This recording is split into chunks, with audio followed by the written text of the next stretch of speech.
dushimira kandi itorero rya hano umushumba ndetse nabo bakorana nabo bagize kino gitekerezo cyo gutegura amateraniro kugira ngo tubane bakanadutekereza Imana Yesu hamwe ndetse na pianiste Daudi nabo bavandimwe bandi bavuze babigizemo uruhare mwene data impamvu nayitanga nabo Imana Yesu rero nshaka tukaririmba bakatuyobora tukaganira muri Imana.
Yes,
ndazishimiye Bishop kubana nawe iby'agaciro yegereje Reverend Gafasi nawe turakwigereje nubwo atari ejo bishinzwe nuko nyine usanzwe ari ejo ufite mikoro ariko kuwa gatatu twagiranye ibihe byiza nawe ashimye Imana ko nongeye gukandagira kuri uyu musozi Imana ihabwe icyubahiro ni ukuri kw'Imana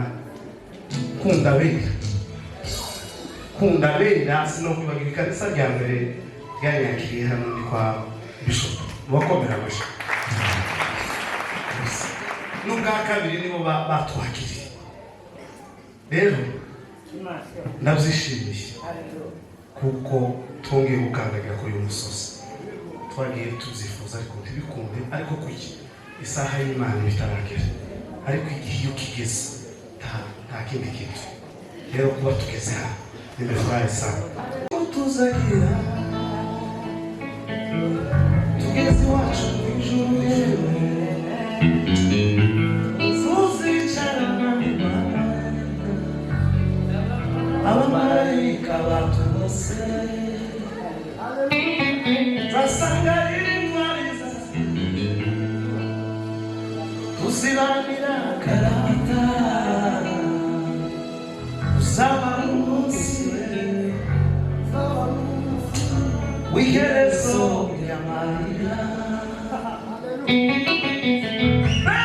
izishimo tuzazirayo tugeze iwacu mu ijuru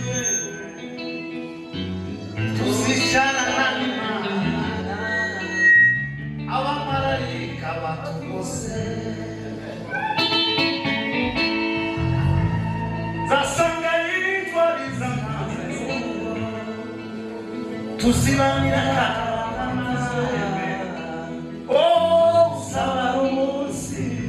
uzaba umunsi w'iherezo ry'amarira haleluya sameni haleluya ese uwo munsi nawe utekereza niyo uzaba mu gitondo niyo uzaba bwije niba ari saa sita z'amanywa ariko gusa uzaba ari umunsi w'iherezo ry'amarira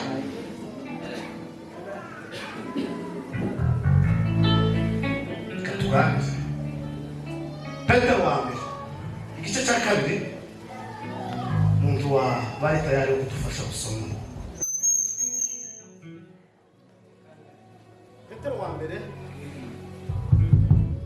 Petero wa mbere ibice bibiri urahera aho ngaho Bibiri iravuze ngo nuko mwiyambure igomwa ryose. Petero wa kabiri wa kabiri Petero wa kabiri ibice bibiri urahera aho ngaho Bibiri iravuze ngo ariko nk'uko hariho abahanuzi b'ibinyoma badutse mu bwoko bw'Abisiraheli niko no muri mwe hazabaho abigishwa b'ibinyoma abigisha b'ibinyoma bazazana rwihereranwe inyigisho zirema ibice zitera kurimbuka ndetse bazihakana na shebuja wabacunguye bizanire kurimbuka gutebutse ingeso zabo n'iz'isoni nke benshi bazazikurikiza batukishe izina ry'ukuri batukishe inzira y'ukuri kandi irari ryabo rizabatera gushaka indamu kuri mwe bababwiye amagambo y'amahimbano ariko iteka baciriweho uhereye kera tizizatinda no kurimbuka kwabo tikuzahunikira. Amen. Kasome mu gitabo cya Habakuki reka gasome ibice bitatu umurongo wa kabiri. Habakuki 3:2 haravuga ngo Uwiteka we numvise inkuru zawe zintera ubwoba. Uwiteka we hembura umurimo wawe hagati yo muri iyi myaka hagati yo muri iyi myaka uje umenyesha mu burakari wibuke kubabarira. Amen. Habakuki ni 3:2. Uwiteka we, numvise inkuru zawe zintera ubwoba. Uwiteka we, hembura umurimo wawe hagati yo muri iyi myaka. Hagati yo muri iyi myaka uje umenyesha mu burakari wibuke kubabarira. Ndasoma n'ahandi ariko se sitakuwa na muda mrefu sana. Ibaruwa ya Timotheo, ibaruwa ya Timotheo ibice 5 umurongo wa 20. Timotheo wa mbere aravuga ngo abakora ibyaha ubahanire mu maso y'abantu kugira ngo abandi nabo batinye. Amen. Timotheo wa mbere ibice 5 no kuri 20. Abatarahabona basubiramo, haravuga ngo abakora ibyaha ubahanire mu maso ya bose kugira ngo abandi nabo bitume bati.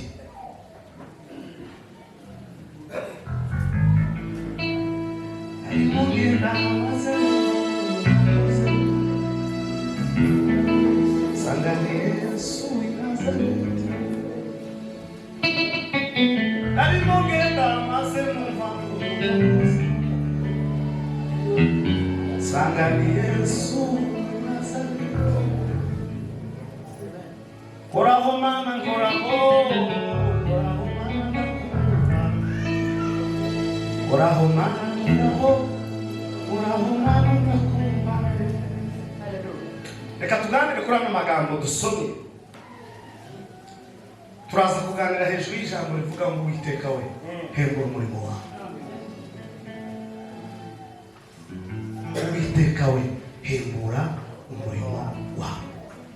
Ni iryo jambo tugiye kuganira muri uyu mugoroba kicara gaheza abandi mwanya.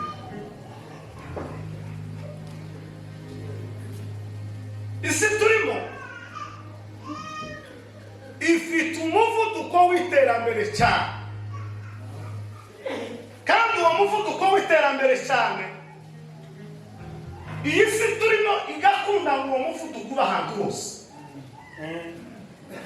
igakenera ngo uwo muvuduko ube mu isi ukwira isi yose, ikanakenera ngo n'uwo muvuduko winjire mu itoraniro ukwira iteraniro ryose, kubera ko isi iteka ryose intambara turwana nayo iza yifuza ko dusa nayo.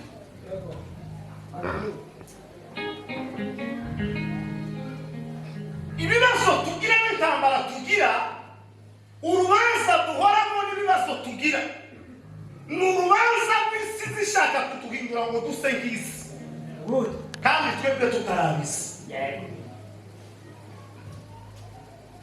Semeni, haleluya.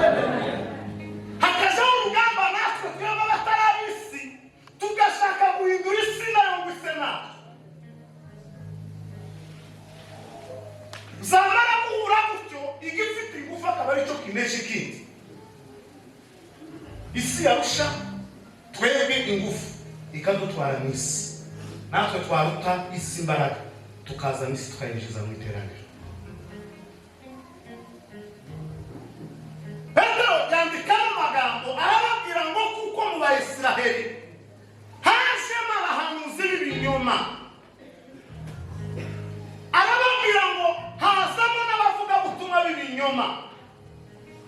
Avuga ijambo rikomeye aravuga ngo ni nako muri mwebwe cyangwa se muri twebwe hazobonekamo abahanuzi b'ibinyoma n'abigishwa b'ibinyoma, kandi ikinyoma kigira isi zituma abari ku isi kabazana hano bakaza kutubwira iby'isi, tugasa n'abari mu iteraniro ariko twarinjiye mu isi, tukikingira indani ngo turangiza mu isi, ariko amagambo dukoresha ni ya dunia.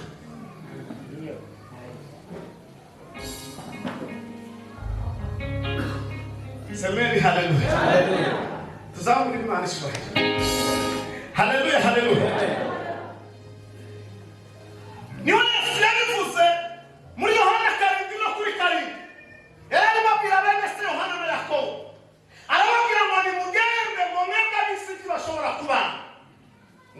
barandika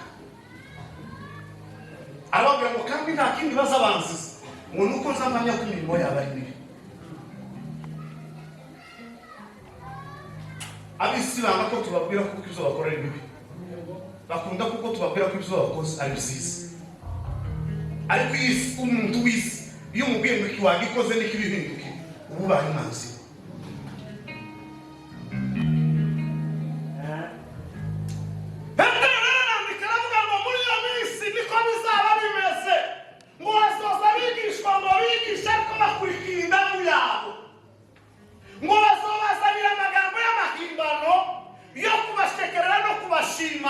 Kubasingiza no kubagira neza ariko target ya ari ukuhahirinda atari ugushaka intama zazimiye. Ako kandi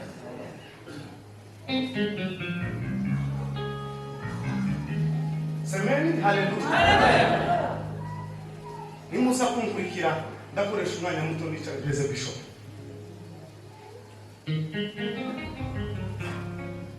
Semeni haleluya.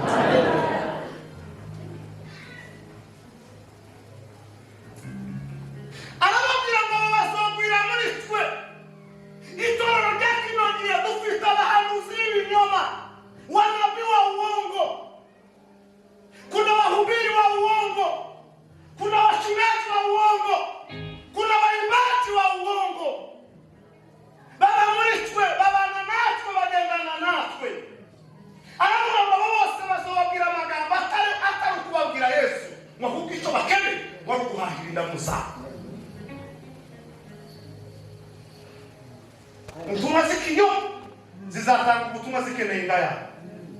Abahanuzi b'ikinyoma bazatanga ubuhanuzi batagendeye kugukiza ahubwo bakeneye inda zabo.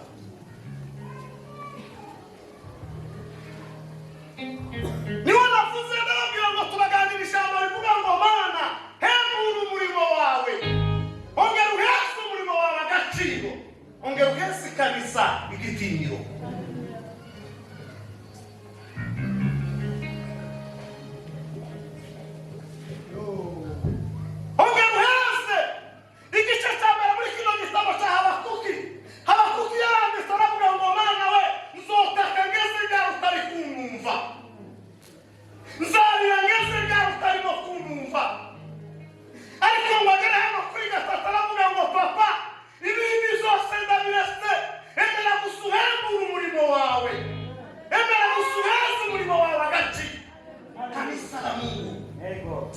Oh, Jesse, wait.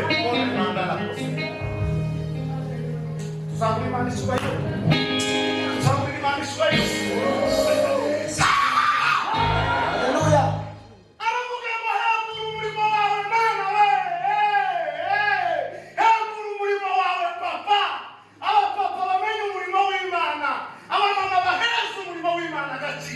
Abakobwa n'abahungu twongere dutinye tumenye ko ikanisa ni igitinyiro gikomeye.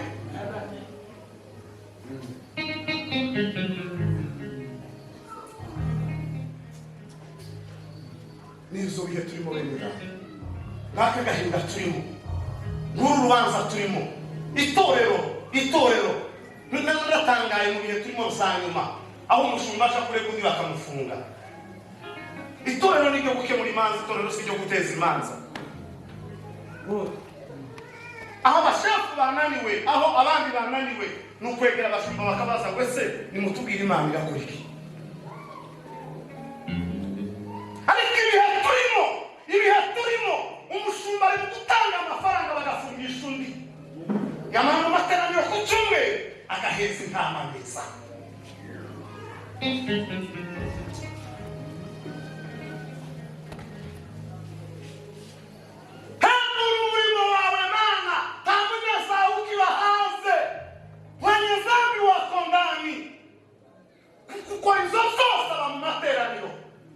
Asaramisha n'umusambanyi asakora ibiki n'umuteranyi ni uyobora abandi ariko nikazitereyemo urubanza rwayo rw'ikanisa n'uzuruza ugande. Abimanza baba hanze, ab'ibyaha baba hanze, ariko iyo bahindukiye bakinjira muno nta rubanza ruba.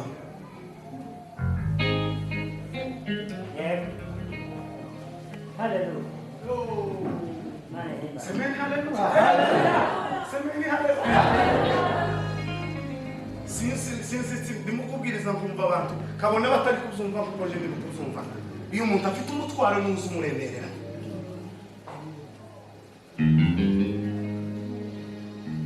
Uwiteka we numvise inkuru zawe zintera ubwoba inkuru zawe zintera ubwoba papa hembura umurimo wawe hembura umurimo wawe hembura umurimo mu basore hembura umurimo mu bakobwa hembura umurimo mu bapapa hembura umurimo mu bamama umurimo w'Imana wongera uhembuke umurimo w'Imana wongera ugirwa agaciro dufite abarwayi banze gukira kubera izaha zacu dufite intambara zanze gukemuka kubera twebwe twaziteje tuzifite no gukemuka imitima yacu itarahembuka ngo umurimo w'Imana uhembuke Yes.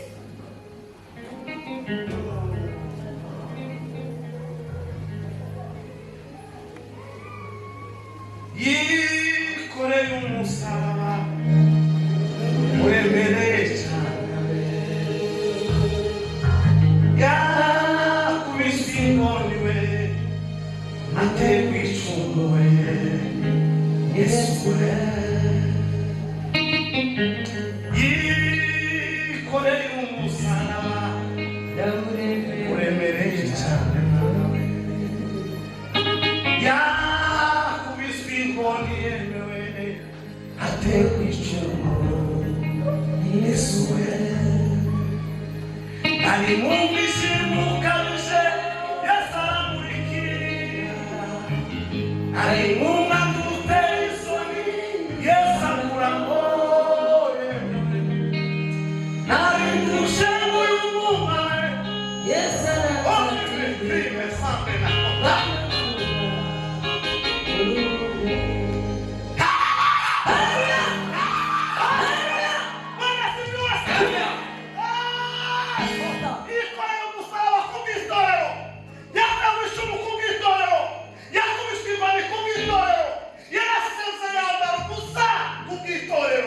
yikorera izaha zacu kugira ngo aheshe umurimo w'Imana agaciro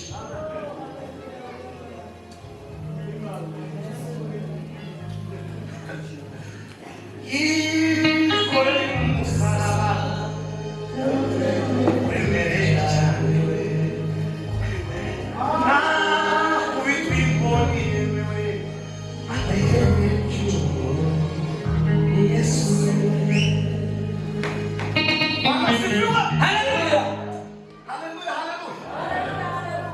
furahi moyo wangu zamuri Imana ishobora haleluya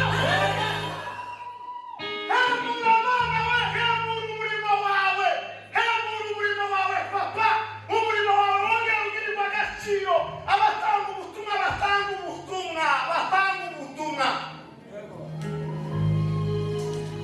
Jobundi kozi w'Imana revera mudahera amari kwa bitubwira ngo ibi byose intambara biteje gutya ngo nugutinya urupfu nugutinya urupfu umuntu asigaye atinya kuvuga ukuri no kuvuga iki jambo ry'Imana rivuga ngo baramwica isaha igeze ko barakora Lazaro ngo bazoza bohereza akaba ari zija mu giterane zikigisha abatwica n'isi yari tuja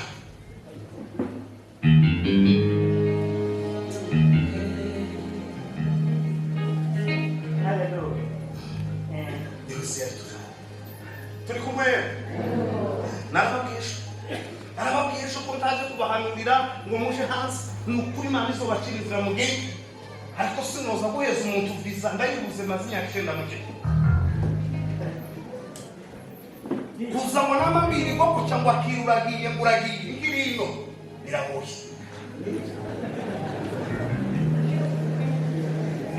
uzamureka umuntu atanga icyo afite uzamureka umuntu aheza undi icyo ashobora kumuha tuzabona amabwira gutya kandi jewe Kenya so mukunda kenesha ndiyamukiye muri Kenya turagira ngo nagiye kwicara ari kwitongose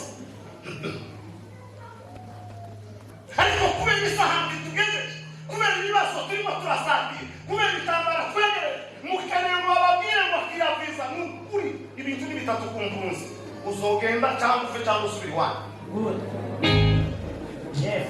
icyo yo ni itegeko ritarenga nibataguhamba hano uzohanga muri Amerika cyangwa igihugu cyanyu bikibwire gute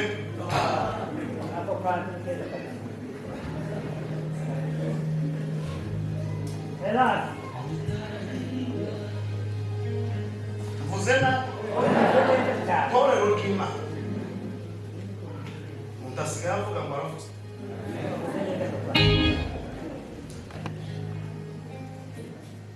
abishimwe ko ndi kumwe n'umushumba bishimwe uzomwegere mu mubaza amakuru singira amanota abari mu gihugu cya Amerika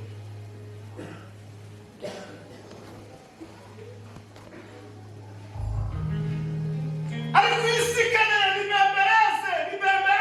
nibembereze yaba kubwira umuntu ngo ihane ni ikibazo Pawulo yanditse abwira Timoteyo umwuka nashoboza aho nzobivuga ubundi Pawulo yanditse inzandiko ariko hari inzandiko zitatu z'uruhare rw'iteraniro rw'amatorero Timoteyo wa mbere Tito Timoteyo wa kabiri ni inzandiko yandikiye iparuwasi abakozi baba mu iparuwasi inshingano uko bagomba kuzifata n'abamwiteraniro uko bagomba kuba basa izindi yarazanditse ariko izo ko ari zitatu ni inzandiko yanditse abwira mwebwe natwe bateranye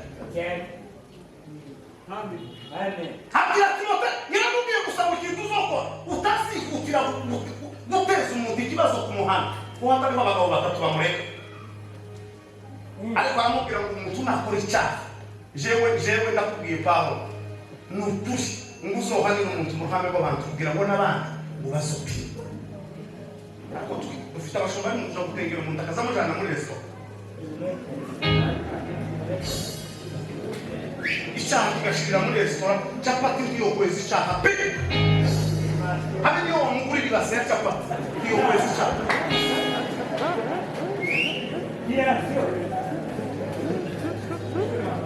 kitu gusakuza keza icyaha ni damu ya Yesu damu ya Yesu damu y'Imana haleluya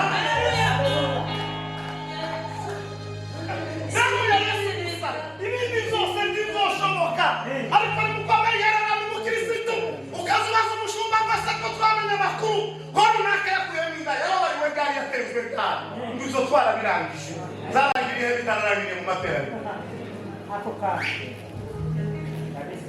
zambi zako zagisi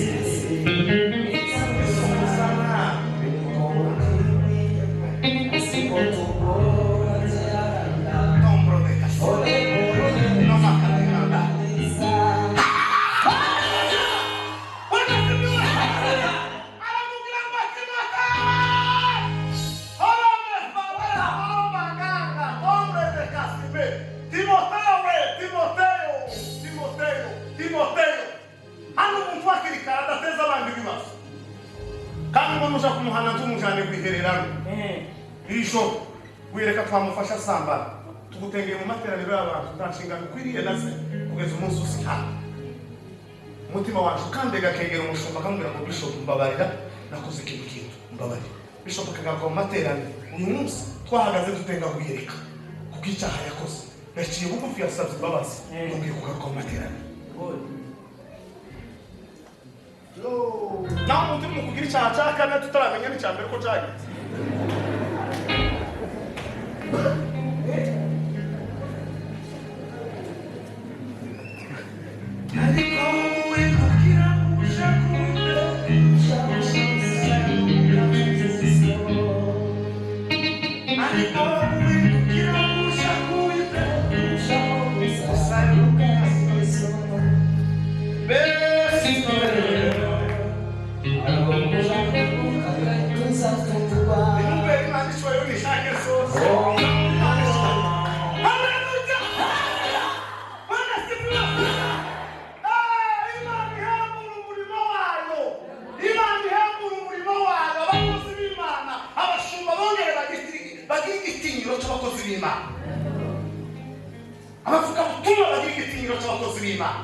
abaririmbyi bagira igitinyiro cy'abakozi b'Imana itorero umurimo w'Imana wongera ugira igitinyiro kandi bakabuguru nahavuye ndi mutoya ariko si cyane ku mahombi nageze ndebe iyi ngiye ku mahombi wageze uyitera umushukushuku kugeza ivuye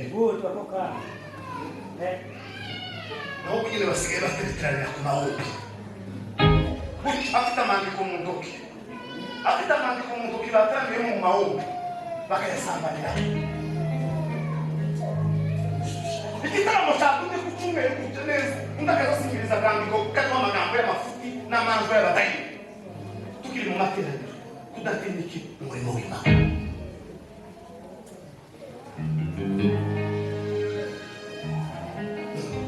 Waombezi wa siku hizi, wanabii, wajumbe,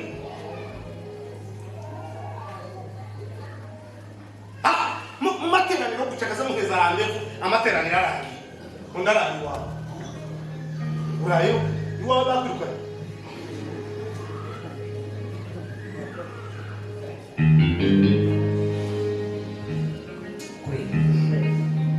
kuri uyu bazagenda atanga randevu mu mazu y'abandi. Ni gahunda y'Imana yitanze, ni mwicare mupanga nuko muzoyikora. Hana guhamagara umugore ngo mufite amasengesho muwawe n'iminsi 3. Umugore udafite umugabo ugiye mu wiwe ngo umaze n'iminsi 3. We Imana ntabwo ari umutingi, zitanga message isuku. Imana isitanga message isuku. Nta Mana yo kohereza kuja kuryama mu nzu y'umugore w'abandi atabana n'umugabo mwinjira. Imana ni smart, itanga ibintu biri ku murongo, itanga ibintu byejejwe bidateze ikibazo ahubwo biteze igisubizo.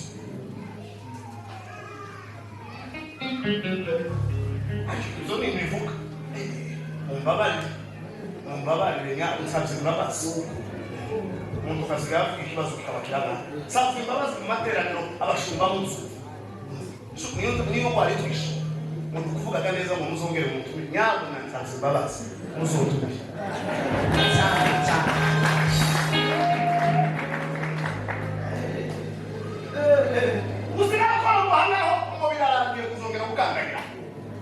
ibintu wawe uvuga nti mumbabarire ntawe mfitiye inzigo ntawe twavuganye nabi ntawe dusangiye isambu ni ukuri ibintu byo kubibabwira ni umutima w'urukundo ni umutima ntawe mfite n'umwe nubona ubushobozi mwese ni ukwinjira mu mazu ukabaramutse ikakwereka kuko ntawe mfitanye inzika nawe kandi ikakuramukana ibyishimo n'umunezero ariko dusigaye tukavuga umutima ukita wakubita mama we turabya niko Yesu yabwiye ngo arababwira ngo muzogende mubwiriza ubutumwa ngo nibabirukana muri uyu mudugudu mwimukire mu wundi timuzoja kurangiza Yerusalemu mutaragira gute arababwira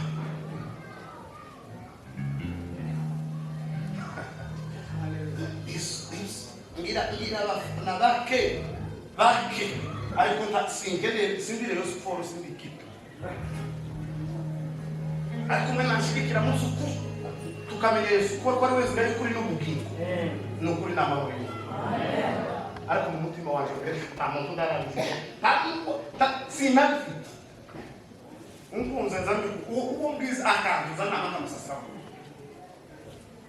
Yesu ariko bageze urugero kumva twazanye n'uvuga ubutumwa nakora sinzi ukuntu umwishe size twagaye bakobwa naho nama mwicaza mu buriri cyane tugiye kuja mwivuga ubutumwa sinjana nawe hariho itatizo ariko itatizo mbabarira nato narakugariye ndi umuntu uzandaka mbabarira ariko tugiye mu butumwa ngiye umutima w'undi ngo ndimara mzikwe cyangwa n'undi Yesu yaravuze ngo basikiye amahoro mubanye uruhande mubane n'abantu bose amahoro amahoro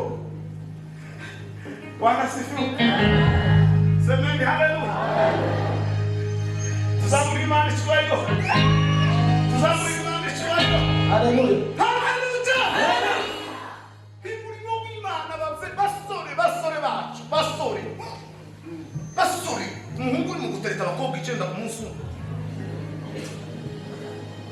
kazashorero igihugu cyose kigiramo umukobwa nta gace kose akagiramo umukobwa imirimo yacu zigira itandukaniro ryayo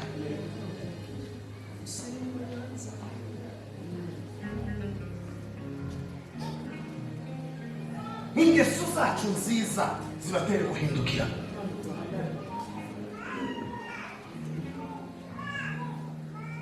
mureke babyeyi bakundwa b'Imana twongere dusenge Imana ihembura umurimo wawe Imana ihembura umurimo wawe Imana ihembure umurimo wawe wongere kandi ubuhirwe agaciro wongere kandi ureke ko mbivuga ushize jewe narafunzwe fungwa bidaturutse ahandi biturutse mu nzu y'Imana sirimu sikari mapingu ndayamba jamuri peresi urumva bushuba ngasema ngo Paulo yarafunzwe nawe simbiga ko nawe bizofungwa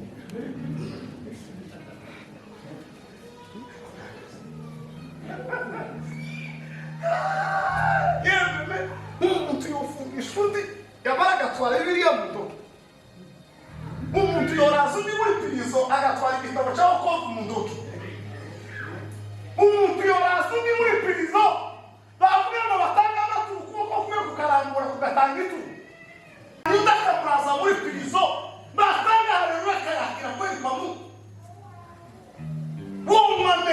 wumameza wari ari mu buroko yabusukwa ryama ariko mwatorero ry'Imana ariko kanisa bene wacu mwabaye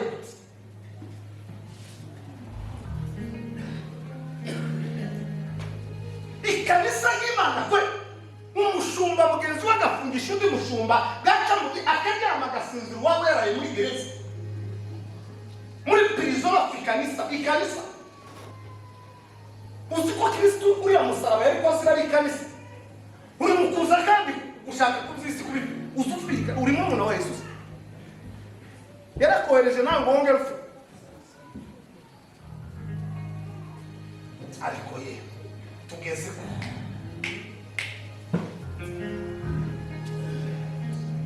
izo sinobirota sinona bitekereza sinogwana n'undi pawasi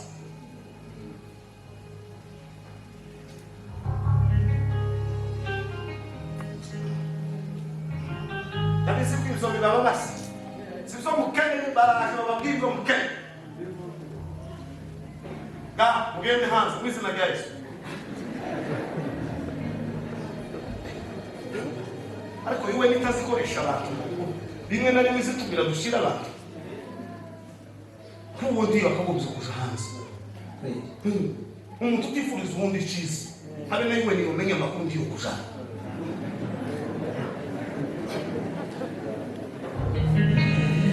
yani kibara aisha umuntu bazogirisha amarira n'abandi naho ubangamiye abandi no kumara ibikabandi yawogize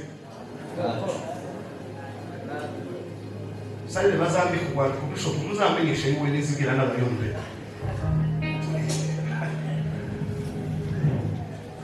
Muvise mugenzi wanjashe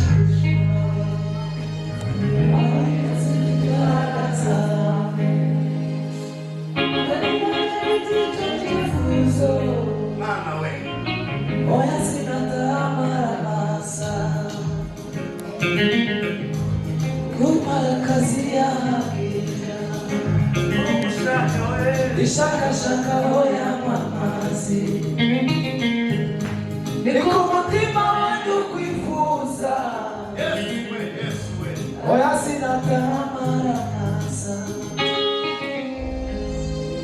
Bwana sifiwe ni muntu ni Mungu ndenaje bakunze dusenge tubwire Imana mama hembura umurimo wawe hembura umurimo wawe papa nta kindi tugusaba kuko nta cyiza n'ikingiki guterana gutya twese imitima yacu irayishaka nta yindi fyeri babiseye nta n'ibindi byishimo ko kwicara gutya mwamurangiza intama zicaye hano imitima yo gushaka Yesu nizo nta kindi kiruta icyo nta n'ibindi sheri ariko tugeze uko tugeze mu rubanza aho umuntu basigaye bamutumira hano abandi bakamuzi bakamubwira ngo ahantu uhaje ni hano iri kabisa rikabuzira yewe wereka abamutumye muri ntukaja nibyo bihe tugeze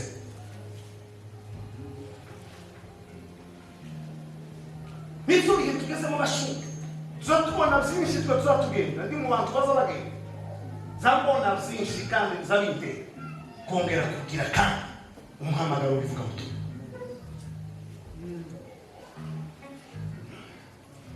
ukareba bigenda mu isi ya none iremereje abantu ubwije ukabona imitima abantu barakeye amakositimu arambaye amabariba yarasonesheje yaba uko basaga inyuma ariko basa imbere. Ariko sinokora kino kintu cyo soma igipande cyo kubwira iwanyu mufitanye ibibazo ariko ahubwo wombwira ngo tuganire, ariko ntiwongera ngo rino jambo naho ntize kurisoma naho ni ibibazo mufitanye iwanyu. Imana yo muje ihembura umurimo wayo, igarura umurimo wayo agaciro, twongere kandi umurimo w'Imana wuzuzwe n'izishimo n'umunezero wongere umurikiro. Ijambo ry'Imana rituganze.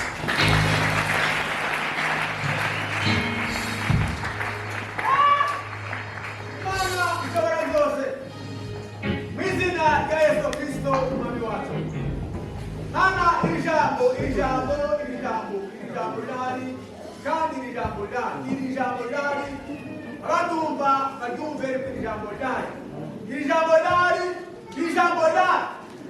jambo rihari kandi rizahita kugenda gusa muri weke mukore kugira ngo ubwizwa bweke kiwo ijambo rihari rizahumva kube tuwe. Amen. Yesu shimwe. Kumva Imana amashyi menshi cyane.